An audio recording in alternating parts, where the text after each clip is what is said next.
Assalamualaikum warahmatullahi wabarakatuh. Selamat pagi. Kita berjumpa kembali dalam pelajaran IPS untuk materi pertumbuhan dan kualitas penduduk serta keragaman etnik dan budaya.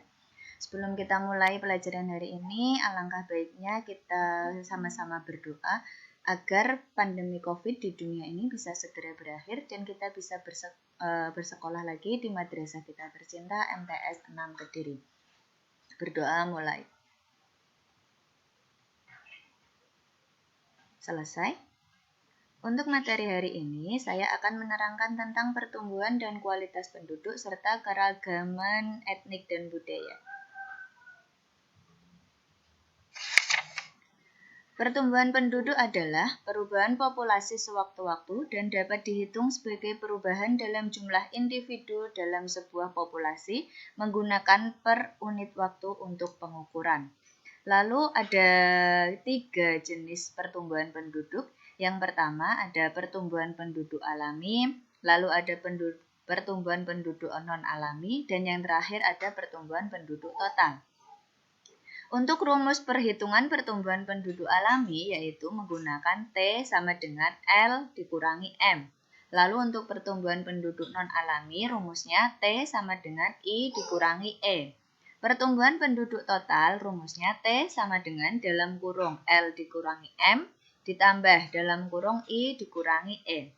Keterangannya, T adalah pertumbuhan penduduk per tahun, L adalah jumlah kelahiran per tahun, dan M jumlah kematian per tahun, I jumlah imigran.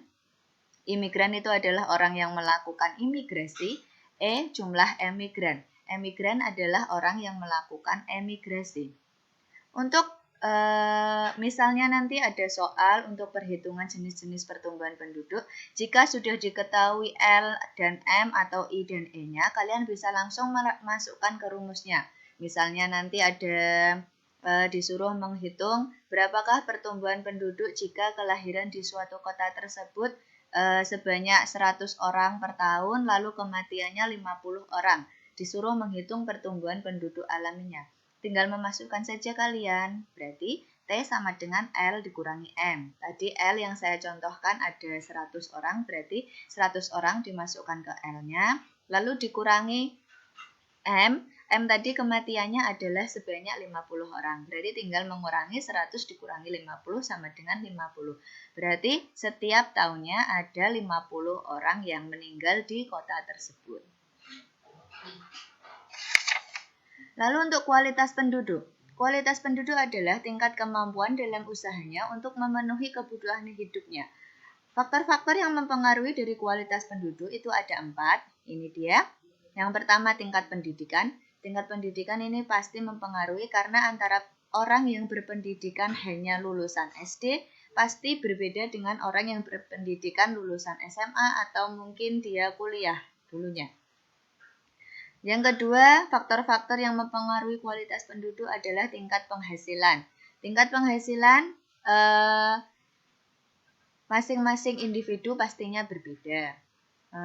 Untuk tingkat penghasilan ini, jika tingkat penghasilan per bulannya rendah, maka biasanya gaya hidupnya dia sesuaikan dengan penghasilannya.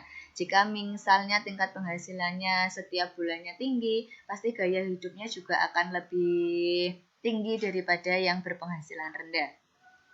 Ketiga, tingkat kesehatan, dan yang keempat, mata pencaharian. Lalu untuk keragaman etnik dan budaya. Etnik atau suku bangsa, biasanya etnik itu disebut dengan suku bangsa. Menurut Kunchoro-Ningrat adalah sekelompok manusia yang mempunyai kesatuan budaya dan terikat oleh kesadaran budaya tersebut, sehingga menjadi identitas. Macam-macam keragaman etnik dan budaya di Indonesia. Yang pertama, menurut rumah adat. Yang kedua, pakaian adat. 3, tarian dan pertunjukan rakyat. Yang keempat, senjata tradisional. 5, suku bangsa. 6, bahasa daerah. Dan yang terakhir, dari makanan khas atau makanan daerahnya. Rumah adat adalah bangunan yang memiliki ciri khas khusus digunakan untuk tempat hunian oleh suatu suku bangsa tertentu. Contohnya ini, saya contohkan di sini. Atau kalian juga bisa membuka atlas. Kalau kalian sudah punya atlas, di situ ada gambar-gambar rumah adat. Silahkan kalian pelajari. Yang kedua, pakaian adat adalah Kostum yang mengekspresikan identitas yang biasanya dikaitkan dengan wilayah geografis atau periode waktu dalam sejarah. Nah, ini adalah contoh-contoh dari pakaian adat. Di dalam atlas kalian juga ada contoh-contoh untuk pakaian adat. Tarian adat adalah suatu tarian yang pada dasarnya berkembang di suatu daerah tertentu yang berpedoman luas dan beradaptasi sesuai adat secara turun-menurun. Ini adalah salah satu contoh tarian adat di Indonesia. Untuk pertunjukan rakyat adalah suatu bentuk dan jenis kesenian yang tumbuh dan berkembang secara spontan dalam kehidupan masyarakat, terutama masyarakat di pedesaan.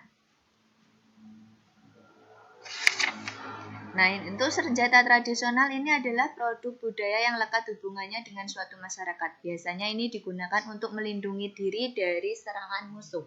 Contoh-contoh senjata adat bisa kalian lihat di sini.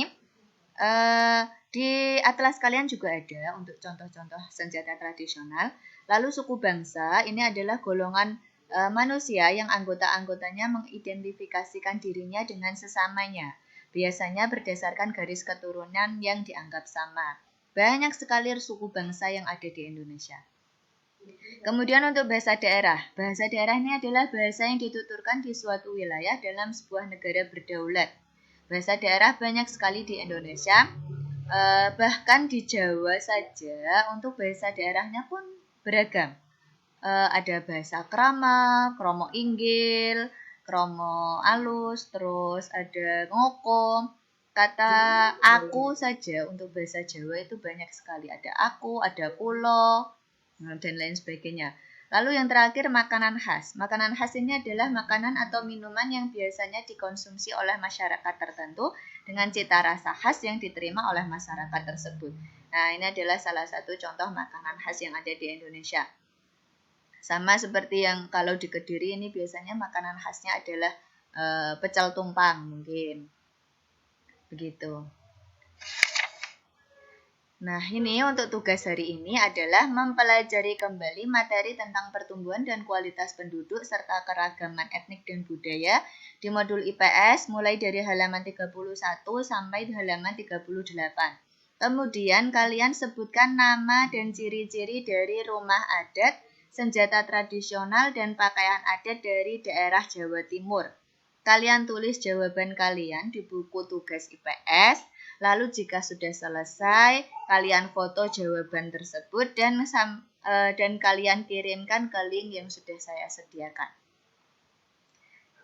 Terima kasih, itu adalah materi untuk hari ini. Sekian dari saya, kurang dan lebihnya saya mohon maaf. Wassalamualaikum warahmatullahi wabarakatuh.